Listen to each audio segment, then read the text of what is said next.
मैं इतनी कंफ्यूज्ड क्यों हूँ काउंसलिंग को लेके। मेरे पेरेंट्स चाहते हैं कि मैं नागपुर में पढूँ एंड मैं बाहर पढ़ने के लिए नहीं जाऊँ। वो उनके पॉइंट ऑफ व्यू से सही है, क्योंकि एक 28 परसेंटाइल वाली बच्ची को मिलेगा टियर 1 वाला कॉलेज, को 88 परसेंटाइल पे CS वाली ब्रांच नहीं मिलेगी। आपको सिविल मिल जाएगी, आपको मैकेनिकल मिल जाएगी एंड आपको इलेक्ट्रिकल ब्रांच मिल जाएगी। But so hi guys, it's me Avni and welcome back to a video जहाँ मैं आपको बताने वाली हूँ कि मैं इतनी कंफ्यूज्ड क्यों हूँ काउंसलिंग को लेके। देखो, आधे बच्चे जो है उनका फिक्स्ड हो रखा है कि उनको काउंसलिंग लेनी है, या फिर आधे लोगों ने तो ले भी रखी है। आधे लोगों का ऐसा है कि उनको नहीं लेनी काउंसलिंग, लेकिन मैं हूँ जो बीच में अटकी पड़ी, क्योंकि मुझे नहीं पता मैं काउंसलिंग लूँ या नहीं लूँ। आई लिटरली जस्ट कन्फ्यूज्ड यार, मुझे नहीं पता मैं क्या करूँ इस पॉइंट पे। क्योंकि उसके पीछे बहुत सारे, ऑब्वियसली ऐसे तो नहीं है कि एकदम से मैं कन्फ्यूज हो गई, नहीं, उसके पीछे बहुत सारे रीजंस भी है। तो देखो, मेरे पेरेंट्स चाहते हैं कि मैं नागपुर में पढूँ एंड मैं बाहर पढ़ने के लिए नहीं जाऊँ। वो उनके पॉइंट ऑफ व्यू से सही है, क्योंकि वो सेफ्टी मैटर्स दी मोस्ट है ना, तो उनके पॉइंट ऑफ व्यू से एकदम सही है।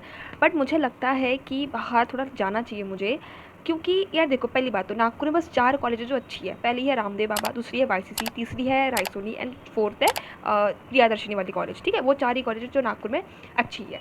उसमें से जो मेरा फर्स्ट ऑप्शन है एंड जो लास्ट ऑप्शन है, जो कि ये रामदेव बाबा और प्रियादर्शनी, उनको मैंने कैंसिल कर दिया। क्योंकि देखो, रामदेव बाबा की जो थोड़ी फीस है वो बहुत ज़्यादा है एंड मुझे यहाँ पर ऐसा भी नहीं कि 1 साल पढ़ना है, 4 साल मुझे वहाँ पढ़ना है, तो बहुत फीस उसकी ज़्यादा है। प्रियादर्शनी कॉलेज उतनी अच्छी कॉलेज नहीं है, गर्ल्स कॉलेज है वो, बट स्टिल अच्छी कॉलेज नहीं है। बचते हैं 2 ऑप्शन, एक है YCC, एक है रायसोनी। ठीक है, YCC में गई थी। YCC में उन लोगों ने मुझे बोला कि आपको 88 परसेंटाइल पे CS वाली ब्रांच नहीं मिलेगी, आपको सिविल मिल जाएगी, आपको मैकेनिकल मिल जाएगी एंड आपको इलेक्ट्रिकल ब्रांच मिल जाएगी, बट आपको CS नहीं ब्रांच मिलेगी। तो जैसे ही उन्होंने मुझे बोला ना कि आपको सिविल मैकेनिकल, मैंने उसी टाइम उनको मना कर दिया। मैंने कहा नहीं भाई, मैं एक डिसेंट से कॉलेज में एडमिशन ले लूँगी, लेकिन मैं सिविल एंड मैकेनिकल ब्रांच तो कतई ना लेने वाली। ठीक है, तो ये दिक्कत हो रही है मुझसे। तो YCC में मेरा ड्रीम है कि मुझे YCC में एडमिशन चाहिए। वहाँ के जो सीनियर्स थे, वहाँ के जो नॉट काउंसलर, मतलब वहाँ के जो टीचर जो थे, जो हमें गाइड कर रहे थे, तो उन्होंने हमको बोला कि आप एक बार YCC में ट्राई कर सकते हो। ठीक है, वैसे आपका होगा तो नहीं एडमिशन, उन्होंने मुझे स्पेशली ये लाइन भी बोली कि आपका होगा तो नहीं एडमिशन, बट आप वहाँ पर ट्राई कर सकते हो।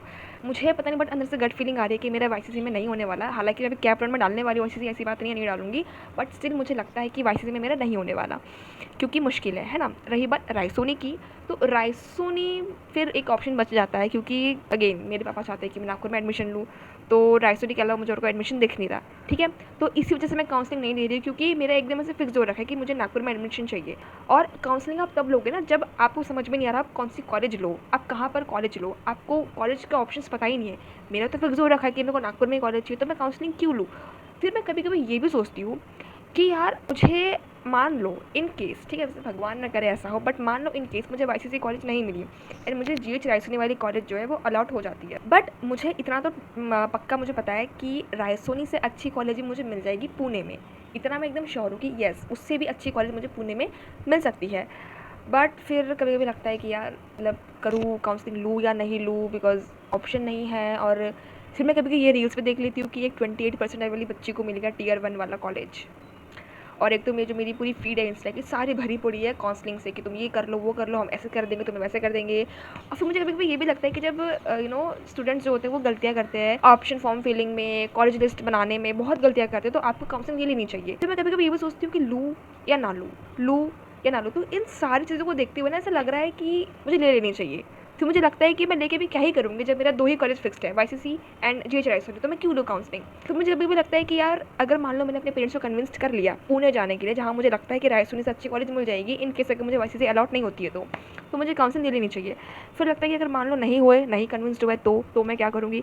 तो यार राइट नाउ जो भी चीज़ मेरे दिमाग में चल रही है, मैंने सारी चीज़ आपको बता दी है। अब मुझे इस पॉइंट पर कुछ समझ में नहीं आ रहा मैं क्या करूँ, काउंसलिंग लूँ या ना लूँ।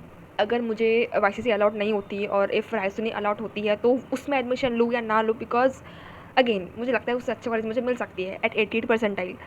फिर लगता है कि या तो मैं CS वाली ब्रांच ही ना लूँ, एक अच्छे से कॉलेज में नॉर्मल डिसेंट सी ब्रांच ले लूँ, या तो मैं वो वाली ले लूँ। मतलब कन्फ्यूजन ही कन्फ्यूजन है भाई मेरे अंदर, मुझे कुछ समझ में नहीं आ रहा मैं क्या करूँ। मेरे जो दोस्त हैं ना, उन लोगों ने तो ड्रॉप ले रखा है, तो वो तो छोड़ ही दो। रही बात टीचर्स की, तो टीचर्स से मैं हेल्प नहीं ले सकती, क्योंकि उनको CET के बारे में कुछ पता ही नहीं है। क्योंकि मैंने अपनी स्कूलिंग जो दिल्ली से करी, तो दिल्ली के टीचर्स को कहाँ ही पता हो गया है CET के बारे में।